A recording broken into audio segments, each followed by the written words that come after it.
Salve, salve galera, beleza? Sou eu, Rodrigo Stifler, seu professor de matemática. Repara só, uma aulinha bem objetiva sobre lei dos senos e lei dos cossinos, ou se você preferir, teorema dos senos e teorema dos cossinos.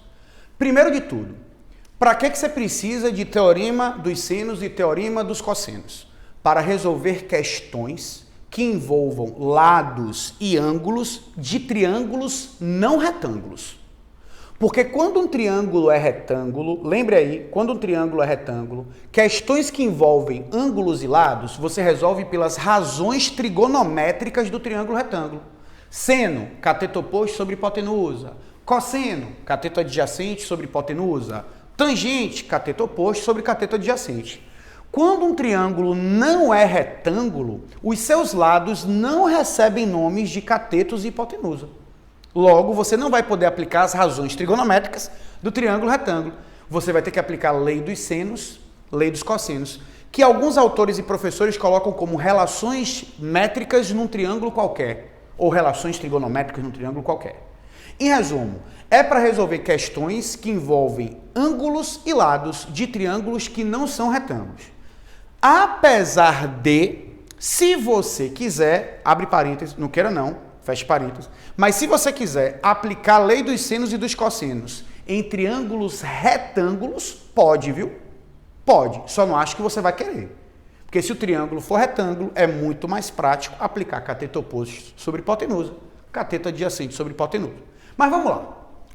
Leia o teorema dos senos. Bom, o conceito aqui, a definição não é tão autoexplicativa, mas eu preciso começar. Antes de começar, botar logo aqui a figurinha. Ó, botei um triângulozinho escrito na circunferência, destaquei o raio, blá, blá, blá. Bora ler. Os lados de um triângulo são diretamente proporcionais aos senos dos ângulos opostos, numa razão igual ao diâmetro da circunferência circunscrita ao triângulo. Rapaz, não sei se você concorda. Você lê um negócio desse aqui, é um monte de blá, blá, blá. Não é não? Vamos tentar entender? Eu vou colocar a fórmula. Olha para cá. Os lados de um triângulo são diretamente proporcionais aos senos dos seus ângulos opostos numa razão igual ao diâmetro da circunferência circunscrita ao triângulo. Bora traduzir isso de forma mais direta? Lado sobre seno do ângulo oposto é igual a lado sobre seno do ângulo oposto é igual a lado sobre seno do ângulo oposto. E isso é igual ao diâmetro da circunferência circunscrita ao triângulo. Em geral, as questões vão estar aqui, ó. O cara vai te dar dois ângulos de um lado para você calcular o outro lado. Geralmente é isso aqui. É uma fórmula que, obviamente, se é um teorema, ela tem uma demonstração, mas o objetivo da gente aqui não é ficar demonstrando fórmula. Se você tiver interesse, você coloca aí no Google, coloca demonstração, lei dos senos, que você vai encontrar várias opções. Bom, vamos fazer o seguinte então. Colocar um exemplo para a gente ver de forma prática. Olha só. Imagine que você estivesse nessa figura e ele falasse, determine a medida do lado AC do triângulo ABC abaixo. Vou sair daqui para você dar uma olhada. Repara só, perceba que esse triângulo não é retângulo. Como aqui é 60, aqui é 45, você já estudou que a soma dos ângulos internos é 180, esse ângulo daqui, ele não é um ângulo reto. 105 para 180, esse ângulo daqui é de 75 graus. Como aquele triângulo não é retângulo, ele não tem lados com nomes catetos e hipotenusa. Então você não tem como aplicar aqui cateto oposto sobre hipotenusa, não tem, velho. Aí você vai ter que aplicar a lei dos senos. E o que diz a lei dos senos? Lado sobre seno do ângulo oposto é igual a lado sobre seno do ângulo oposto. Ó, gente. AC dividido pelo seno do ângulo B, que é o ângulo oposto ao lado AC, é igual a BC dividido pelo seno do ângulo A, que é o ângulo oposto. Peraí, Rodrigo, você está dizendo que isso aqui é aquela fórmula que estava no slide anterior? É. Oxe, e cadê o terceiro lado e o terceiro ângulo? Para que eu vou colocar o terceiro lado e o terceiro ângulo se ele nem falou sobre isso? Oxe, cadê o 2R? Cadê a circunferência? Para que você vai colocar informações que ele nem trouxe, velho? Então, esse aqui, ó, é o formato padrão de uma questão de lei dos senos. O cara vai te dar dois ângulos de um lado e vai te pedir um outro lado. E aí, galera, vamos substituir? AC é X, B vale 45 graus, BC é 10, A vale 60 graus. E aí aquela famosa tabelinha que você já viu do 1, 2, 3, 3, 2, 1, 2, vai tudo, rei, pá, aquela parada.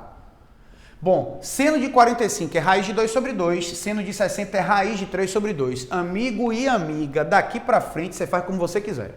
Pode cancelar esse 2 com esse 2, pode fazer direto uma proporção, ó, se eu fizer isso aqui vai ficar x vezes raiz de 3 sobre 2, igual a 10 vezes raiz de 2 sobre 2. Você pode cancelar o 2, você pode passar o raiz de 3 dividindo, você faz como você quiser. Bom, se essa raiz de 3 passar dividindo, isso vai dar 10 raiz de 2 sobre raiz de 3. Pode ser numa questão fechada a resposta. Senão ele pode racionalizar o denominador. Senão ele pode substituir raiz de 2 e raiz de 3 pelos seus valores aproximados. Enfim, galera, o foco aqui não é esse, o foco é aplicar a lei dos senos. Se você fizer as aproximações, você vai achar que esse x vale 8,2 centímetros. O mais importante é você perceber o seguinte: para aplicar a lei dos senos, você faz lado sobre seno do ângulo oposto é igual a lado sobre seno do ângulo oposto. Obviamente que para que seja possível aplicar essas leis, você vai ter que ter ângulos que vocês conheçam os valores dos senos. Se aqui fosse 17 graus, por exemplo, você só consegue ou numa calculadora, ou numa tabela trigonométrica, ou se a questão te fornecer o valor. Beleza? Então essa é a lei dos senos. Lembrando, se o triângulo fosse retângulo, você também poderia aplicar a lei dos senos. Só não é prático. Porque se o triângulo for retângulo, seno é cateto oposto sobre hipotenusa. Beleza? Vamos para a lei dos cossenos ou teorema dos cossenos. De novo, texto, figura e vamos nessa. Se liga aqui. Em todo triângulo, o quadrado da medida de um lado é igual à soma dos quadrados das medidas dos outros dois lados, menos 2 vezes o produto dessas medidas pelo cosseno do ângulo por eles formado. De novo, é algo que não é autoexplicativo, mas vamos lá. Destaquei o ângulo A. Lado oposto ao ângulo A, Azinho. Olha como é que vai ficar a lei dos cossenos, ó. O quadrado de um lado é igual à soma dos quadrados dos outros dois lados, menos 2 vezes o produto desses lados pelo cosseno do ângulo por eles formado. Quadrado de um lado é igual à soma dos quadrados dos outros dois lados, menos 2 vezes o produto pelo cosseno do ângulo. Queria fazer 2 comentários. Primeiro, é menos, viu? Sabe por que eu estou falando isso? Em física, você estuda lá na soma de vetores uma regra chamada de regra do paralelogramo e lá isso aqui é um mais. Cuidado, velho. Lei dos cossenos, teorema dos cossenos é menos. E a segunda coisa que você tem que saber, não vacile, sempre quem vem isolado antes da igualdade é o lado oposto ao ângulo que foi dado. Como o ângulo que eu destaquei foi o ângulo A, eu coloco o lado A isolado. Se ligue. Se eu destacar o ângulo B, qual vai ser a diferença da fórmula? Que agora quem vem antes da igualdade é o lado Bzinho. Percebam, ó. Bzinho ao quadrado é A quadrado mais C quadrado menos 2AC cosseno de B. Não são 2 fórmulas não, viu? Por favor. Eu só estou querendo te chamar a atenção que quem vem isolado é o lado oposto ao ângulo dado. Ou seja, se eu destacasse o ângulo C, C ao quadrado é igual a ao quadrado mais B ao quadrado menos 2AB cosseno de C. Vou sair da frente para que você olhe para a lei do cosseno, beleza? Não fique com medo, é tranquilo isso aí. Viu? Vamos fazer também uma aplicação? Repara só. Determine o valor de x nesse triângulo. Bom, você percebe que, de novo, não é um triângulo retângulo, então eu não posso aplicar aqui seno é cateto oposto sobre hipotenusa, cosseno é adjacente sobre hipotenusa. Não tem como. Vai ter que ser lei dos senos ou lei dos cossenos. No próximo slide eu vou fazer uma dica para isso. Como é que eu sei que aqui eu vou aplicar a lei dos cossenos e não lei dos senos? Porque a questão tem mais lados do que ângulos. Apesar de não ser uma regra universal, no próximo slide eu vou fazer assim, ó. Lei dos senos é quando o cara te der mais ângulos. Lei dos cossenos é quando o cara te der mais lados. E por quê? Porque a fórmula da lei dos senos tem mais ângulos do que a fórmula da lei dos cossenos. A fórmula da lei dos cossenos tem mais lados do que a fórmula da lei dos senos. Agora, só para você ver uma coisa. Lado oposto ao ângulo dado, x. Aplicação. X quadrado é igual a 13 ao quadrado mais 13 ao quadrado, menos 2 vezes 13 vezes 13, vezes cosseno de 60. Aqui é conta. Aqui é conta. Ó, repare. 13 ao quadrado é 169. 13 ao quadrado é 169. Aí vamos lá. O que eu fiz? 13 vezes 13, 169. Cosseno de 60 é 1 meio. Você pode cancelar esse 2 com esse 1 meio. 169 menos 169. Gente, x ao quadrado vai ser igual a 169, velho. Bom, aqui daria mais ou menos raiz quadrada de 169. Como não pode ser negativo, já que é o lado de um triângulo, vai dar raiz de 169, que é 13. Beleza? Só uma coisa, apesar de eu não ter demonstrado, perceba como essa lei de fato ela é válida.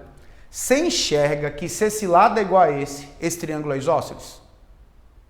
Se esse triângulo é isósceles, a base é esse lado. Lembra? Então esse ângulo é igual a esse. Se esses dois ângulos são iguais e aqui é 60, 60 e 60. Não é não? Porque pense comigo, se a soma dos ângulos internos é 180 e aqui já tem 60, esse ângulo tem que ser igual a esse, então é 60 e 60. Esse triângulo, se todos os seus ângulos medem 60 graus, ele é mais do que isósceles, ele é equilátero. E, portanto, x vale 13, que foi o que a gente concluiu. Sacou? Sacou isso aí? Beleza? Tranquilidade? Massa. Aí se ligue só. Então, para finalizar, olha para essa questãozinha aqui, ó. Ah, não, aí o resumo que eu te falei, né? O resumo que eu te falei. Olha só. Se a questão fornece mais ângulos do que lados, lei dos senos. Se a questão fornece mais lados do que ângulos, lei dos cossenos. Beleza? Tranquilo? Beleza. Então, olha só. Pegou a questão. Se tiver mais ângulos do que lados, lei dos senos. Se tiver mais lados do que ângulos, lei dos cossenos. Tranquilidade? Beleza? Massa. Para matar isso aqui, vamos para uma questão do Enem. Vou dar uma pausa, ó, quer dizer, eu vou dar uma pausa? Não, você vai dar uma pausa no vídeo e vai resolver. Vamos lá. Uma desenhista projetista deverá desenhar uma tampa de panela em forma circular. Para realizar esse desenho, ela dispõe no momento de apenas um compasso, cujo comprimento das hastes é de 10 centímetros, um transferidor e uma folha de papel com um plano cartesiano. Para esboçar o desenho nessa tampa, ela afastou as hastes do compasso de forma que o ângulo formado por elas fosse de 120 graus. A ponta seca está representada pelo ponto C, a ponta do grafite está representada pelo ponto B e a cabeça do compasso está representada pelo ponto A, conforme a figura. Bom, aí você tem ali a figura, você tem uma tabelinha, vamos ler o que ele fala sobre a tabela. Após concluir o desenho, ela o encaminha para o setor de produção. Ao receber o desenho com a indicação do raio da tampa, verificará em qual intervalo este se encontra e decidirá o tipo de material a ser utilizado na sua fabricação, de acordo com os dados. O tipo de material a ser utilizado pelo setor de produção será... Vamos resumir a história? Comentário 1. Uma galera, quando essa questão caiu no Enem, a galera olhou a questão e pulou, porque viu uma circunferência, viu um plano cartesiano e falou geometria analítica. E não é, é geometria plana. O que é que ele está dizendo? Deixa eu colocar aqui a figura. Repare, ele disse que esse ângulo, o ângulo de abertura entre as hastes do compasso é de 120 graus. Ele disse que cada haste do compasso mede 10 centímetros. E isso é o raio da tampa. Ele quer que a gente calcule o raio da tampa. Aí o que ele disse? Depois de calculado esse raio, você vai ver em qual intervalo ele se encontra. Por exemplo, se o raio medir 4 centímetros, ele estaria no intervalo de 0 a 5 fechado. Então vai ser o material 1. Vamos supor que o raio seja 11 centímetros. 11 está entre 10 e 15. Seria o raio, o material 3. Em resumo, a gente vai ter que calcular o valor do raio representado aqui pelo segmento CB. Vou fazer esse triângulo aqui, ó. Esse triângulo é esse triângulo ABC, beleza? Ele disse que esse ângulo de abertura é de 120 graus. Ele disse que as hastes do compasso medem 10 centímetros cada e que esse lado oposto aqui, BC, é o raio. Galera, olha para a figura. Uma questão de triângulos que associa lados e ângulos e o triângulo não é retângulo. Ou é lei dos senos ou é lei dos cossenos. A questão está fornecendo mais lados do que ângulos, lei dos cossenos. Aplicando, lado oposto ao ângulo dado ao quadrado é igual a lado ao quadrado mais lado ao quadrado, menos 2 vezes o produto dos lados pelo cosseno do ângulo por eles formado. Bom, 100, 100, 200, e aí vai ter que lembrar que o cosseno de 120 é o oposto do cosseno de 60. Beleza? Cosseno de 120 é o oposto do cosseno de 60, que vai dar menos 1/2. Ó. Bom, 100 mais 100. Isso daqui vai dar 100, velho. Menos 200 vezes menos 1/2 vai dar 100. 100 mais 100 mais 100 é 300. R ao quadrado ser igual a 300, R é raiz quadrada de 300, que vai dar 10 raiz de 3. A questão pediu para que a gente adotasse raiz de 3 igual a 1,7. 10 vezes 1,7 dá 17 centímetros. Gente, naquela tabelinha, se você olhar, 17 centímetros vai ser o... Vamos voltar aqui. Você viu? Deu um apagão aqui. Ó, 17 centímetros entre 15 e 21. Resposta, intervalo 4, material 4, essa é a resposta da questão. Beleza? Agora só um comentário, viu? Essa questão do Enem, o cara ainda foi brother. Deixa eu colocar aqui as informações, caso você queira acompanhar. Ele ainda foi brother, sabe por quê? Eu resolvi por lei dos cossenos porque eu quis. Porque repare, esse triângulo é isósceles. Esses ângulos são iguais. Se aqui é 120, aqui tem que ser 30 e 30. Se eu coloco um 30 graus aqui, eu posso aplicar a lei dos senos também. Eu posso botar, ó, R sobre seno de 120 é igual a 10 sobre seno de 30. Dá para fazer a lei dos senos. Ainda daria para fazer o seguinte, se eu descesse uma altura, já que esse triângulo é isósceles, essa altura, ela dividiria o ângulo ao meio. Ela é uma bissetriz. Você tem a altura aqui, seria um ângulo reto. Você conseguiria calcular quanto é que vale a metade do raio depois de duplicar. Nessa questão dá para fazer de várias formas. Agora, se a questão não tivesse um triângulo isósceles, se fosse um triângulo escaleno, a gente teria que aplicar a única opção, seria a lei dos cossenos. Beleza, gente? Obrigado aí pela atenção. Tamo junto, hein? Fui, abraço, axé. Tchau!